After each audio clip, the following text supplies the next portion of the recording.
Union pour la démocratie et le progrès social. Notre parti du peuple, parti de la majorité. Union pour la démocratie et le progrès social. Notre parti du peuple, parti de la majorité. UDPS, UDPS, UDPS, UDPS, UDPS, UDPS, UDPS 24. De nos bons UDPS, UDPS, UDPS 24.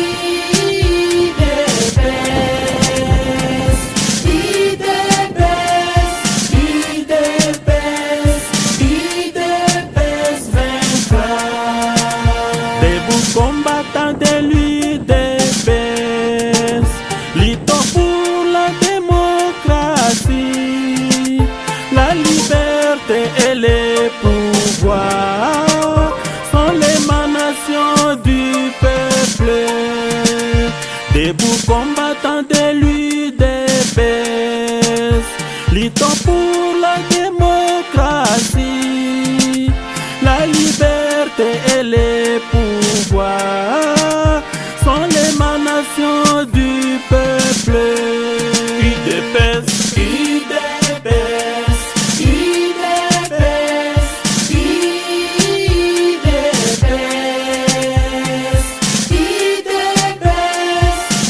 UDPS, UDPS 24. De nos bons UDPS, Ça va. Ça va. Il faut. Il est très bien. Comme il est très bien beau. Nous en essayons ma casse. Ça me combat pas. Mais moi je fais ça hier. Voilà. Moi je l'accès là. Mais il y a ça. Loba. Posez question à elle. Président. Bonjour Baba. Lelo Okutani, Lelo aux visite surprise et à délégation IDPS accompagné na fédéral. Lobani no goyo lobana intervention basalio awa na vital. On a sapé mingi na remercié mingi IDPS Otika Kabatete. Nous avons combattu pour ce pays. La Bible dit que résister au diable vous fera loin de vous. Nous avons résisté à Mobutu, à Laurent Désiré Kabila, à Joseph Kabila. Ils ont fui Etienne Tshisekedi. Nous avons laissé les partis. Les partis n'abandonnent pas ces combattants. Moi, je n'abandonnerai pas les partis.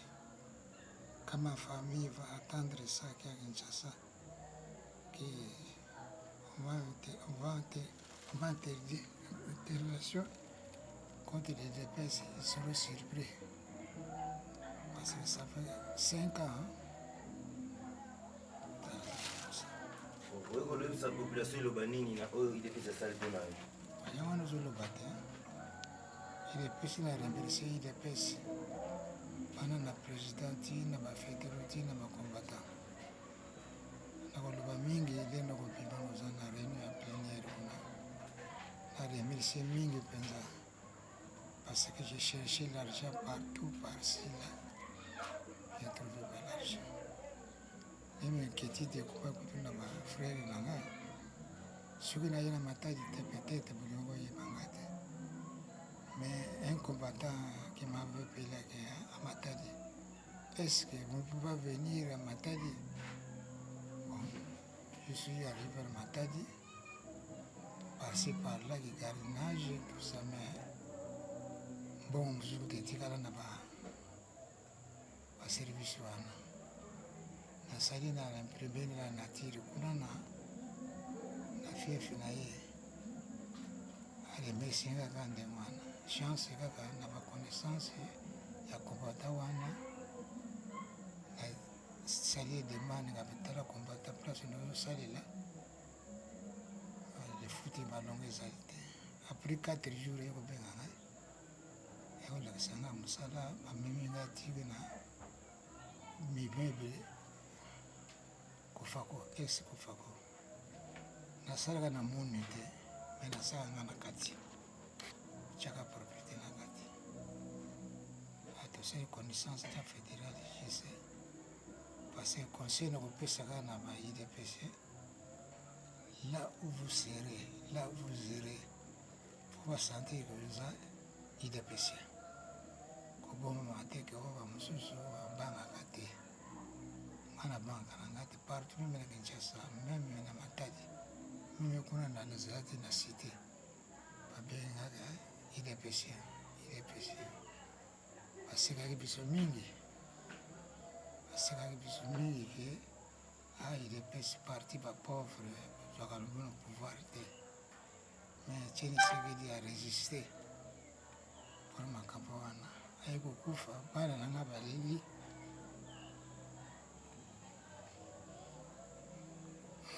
sawa ata mwa lipa mwa nini en attendant osomba comme ça régulièrement tondoyaka kotala yo ti okobima na hôpital kolela te nini te nzambe esi asali ja ya minene parti eza obundi mingi donc parti ekosundula yo jamais oza combattant oza baancetre ya parti oyo en tant que baancetre faut toprotéger bino ti pouvoir na biso kowumela bino baancetre topeka toujours na posa na bino bozalaka na biso donc bosala biso confiance tokoabandone bino te na mpasi nyonso bomoni po parti oyo lelo tozwa pouvoir oyo toza nango na maboko donc fo ozala na esengo makasi basikote ebele ma ya combativité na yo engagement nango ya susu makasi koleka ok IDPS viva viva récompense na yo obundeli parti pamba te mais lelo maladi nene oyo panda okanisa yo kokufa kaka moto kosunga aza te mais lelo parti esungi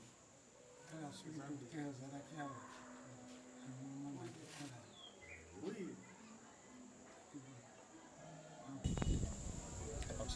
Bonsoir docteur. Bonsoir. Donnez-nous vraiment la raison, soit la quintessence qui vient de passer ici ce soir. Vous venez de recevoir la délégation de l'IDPS. Vous avez aussi... Merci beaucoup. En premier lieu, nous sommes vraiment dans la joie d'avoir recevoir l'équipe de la fédération de l'IDPS au sein de notre centre. Moi, en tant que membre du parti, mais en tant que médecin aussi du centre médical à Véronica, la présence de l'équipe ici aujourd'hui, c'est juste pour faire voir ou visiter notre combattant qui a été opéré ici. Bon, c'est une chose qui n'a jamais été faite au niveau de la ville de Matadi. Donc, quant à moi, je peux dire c'est vraiment une innovation qui prouve qu'il y a vraiment l'unité, il y a la solidarité au sein de notre parti. Alors, notre opéré, il a été opéré, il a eu un problème d'hernie bilatérale. Alors, il a été soutenu par le parti. Donc, tout a été pris en charge par les partis. Donc, c'est ce qui a marqué vraiment la présence de l'équipe aujourd'hui ici au sein de notre centre La Véronica. Et message n'a lancé na ba membre ya IDPS au Bakima. En vrai dire, l'IDPS est allé parti pour na biso ba congolais. C'est notre parti. Alors, nako senga na ba membre nyoso oyo Bakima to bazwa bolembu ba zonga na kati ya parti. C'est une grande famille parce que na ba innovation ya boye to mona ngona noté. To mona ngona noté. Alors, soki ba belemi l'union fait la force na lisangande to ko sala susu makasi était parti na biso e bakotomboma. Donc bazonge la biso bazonga lolenge bazalaki et ko sala un plus lisusu koleka oyo to moni lelo. Merci. Je suis M. Jean de Dieu Makaya, fédéral chargé de la trésorerie à la Fédération de Matadi. Nous sommes à Ngombe, Soyo Ngombe, avenue Touizana, numéro 34. C'est le centre santé, centre médical La Véronica. Donnez-nous la raison. Nous sommes de la joie de voir la délégation de l'UDPS, en tête le président lui-même, qui fait la fierté de la fédération aujourd'hui. Nous sommes vraiment très fiers de voir la délégation au milieu de nous, parce qu'il y avait un cas que la fédération a envoyé ici pour intervenir dans un acte chirurgical. Et c'est la fédération qui a supporté la charge ou l'intervention chirurgicale de notre combattant, l'ancien combattant, c'est notre vieux qui a beaucoup lutté et que le président a vu que nous, on pouvait l'aider. Et il l'a envoyé chez nous. Et nous aussi, nous l'avons pris en charge. Et c'est bien passé. C'est pourquoi ils sont venus visiter, voir d'abord la personne, voir aussi le centre et ensemble pour nous réjouir. C'est depuis quand? Beaucoup. Selon les informations que nous avons, c'est plus de 5 ans. Plus de 5 ans, personne ne pouvait lui assister. Et même là où il passe le temps, il a demandé la permission, il a demandé des moyens, mais pas du tout. Mais en laps de temps, il a informé le président et le président a pris acte et il nous a informés. Et nous aussi, nous avons dansé ensemble et nous avons fait ce que Dieu nous a demandé de faire. Et voilà maintenant la solution. Je commence d'abord par Marceli de Ngombe, qui sont encore réticents. Et tous les Édipéciens, ils sont vraiment les bienvenus. Comme l'a dit le médecin qui m'a précédé, l'union fait la force. Nous avons beaucoup lutté, on ne peut pas baisser les bras aujourd'hui, parce que nous sommes à la porte, nous sommes au pouvoir, donc nous pouvons être ensemble, continuer à lutter, parce qu'il y a encore des antivaleurs de l'autre côté, mais ensemble, nous ferons une force et nous allons faire des booms, surtout ici à Matadi. En tout cas, je suis vraiment satisfait par rapport à cette activité et ce que nous venons de faire aujourd'hui pour venir visiter notre membre qui a tant souffert, plus de 5 ans avec cette maladie-là. Alors, malgré qu'il y a eu aussi des comités précédents qui n'ont pas pu pouvoir lui assister, mais le nouveau comité est venu avec à l'en-tête notre président Kodia, qui nous dirige maintenant comme c'est un homme qui est vraiment très social. Alors il a quand même pris engagement de pouvoir supporter ensemble avec la fédération pour soutenir notre frère, qu'il puisse être au moins soigné ici dans ce centre ici que nous sommes venus de voir. Merci beaucoup journaliste pour na motuna nayo. Na naza fédéral JC Mukanya. Nous avons chargé à étudier planification et projet dans la fédération. Et si on a un journal, ezali banda fédération na biso fédération Matadi existaka. Ezalaka nango. Mais papa a souffrir na maladie pendant 5 ans. OK. Na kati ya batu ndenge toza boye. Nzambe akotaka na batu nyonso te, akotaka na azana batu na ya ponaka. Changement ya équipe ya fédération, mbala moko solution emonani. SO ebozo mona IDPS s'imposer social. Et s'imposer mbala moko na kati ya présidence, ya présidium ya fédération. Avec à la tête président Kodia. A s'imposer à lobby papa oyo, malade oyo ekweya. Effectivement les londe toye boye. Maladie à papa on est bimi papa zana isengo moko je pense vous ba image à lobby motema na yendenge et lobby même biso to comprendre te et ko se limiter wana te président ko azana ba action ebela ko mener pour na fédération ya Matadi azana makambo ebela ko sala asi a préparé déjà ou déjà kala mingi te ko salema et ce qui n'a pas ôté et tout le monde a servir IDPS. Président Kodia Kotika été. Onyon soit nyon comme pour IDPS azala décourager te sika azali. Même ce ko ba comme ko batama bima ya komi monisa. Ozwa fimbu pona mboko ke mboko échanger o betama onyon kwama IDPS kotika moto wana te. Et preuve yango e bandi. Bomoni boti na kati bomoni papa malade sali 5 ans médecin oti ko loba oyemoko malade wana papa wana banda ko satande kana liwa. On a eu un mokili suki pona mais lelo arrivé à commandement ici à la fédération solution monani pour papa wana nazo lancer peine ba nyonso batikala na oti koloba lisusu bo sanate IDPS na bino azakaka tokobunda po na bino jusqu'à la mort. Bon, IDPS c'est un parti socialiste d'abord. Dans cas fédéral Jisaout Koloba S na biso ana ezoko s'imposer. Moni biso fédération tokoti sika toyete pona kosomba ka badra pona kosomba ba cercueil poto kunda ka batu yango te toyeli. Biso tozali kosala prévention. Tango mutu aza na problème, mutu aza malade, mutu aza na likambu photo sunga avant po likama eyate. Na politique na biso ya fédération ezali ndenge wana. Yango bomoni tango papa oyo alita mingi baza batu oyo bayoki pasi pona IDPS. Alors kaza ki nango ezaki kamoko ya pasi, boyebika ndenge ba famille koma nango pe pasi misala pe ba place msuto kenda koluka misala mbo difuti ya malonga ezali te. Alors tomonaki batu oyo baza ba bibliothèque ya IDPS. Tokoki ko perdre bango kaka te pona makambu ya mbongo kaka boy to ko luka na biso to bikisi mutu. Po biso na Afrique balobaka soki un vieillard meurt, c'est toute une bibliothèque qui brille. Neti ba papa oyo baza ba bibliothèque ya IDPS. Donc soki to perdre ye bibliothèque munene ko se briller na compte ya IDPS to makambu ebele ko zanga biso. Yango moni na niveau fédération to salaki makasi to zoyer na compte ya parti azwa traitement balongola maladie nyonso azalaki na yango. Et to travailler en parfaite collaboration na fédération nyonso bomoni ba secrétaire fédéral chargé à finance à lobby, secrétaire fédéral chargé ya projet et planification à lobby, secrétaire fédéral chargé à action humanitaire à lobby, et y a ba personnes vulnérables ndé azui retard ya kokoma. Donc ensemble il fallait qu'on mène action rapidement pour que mutu oyo abika.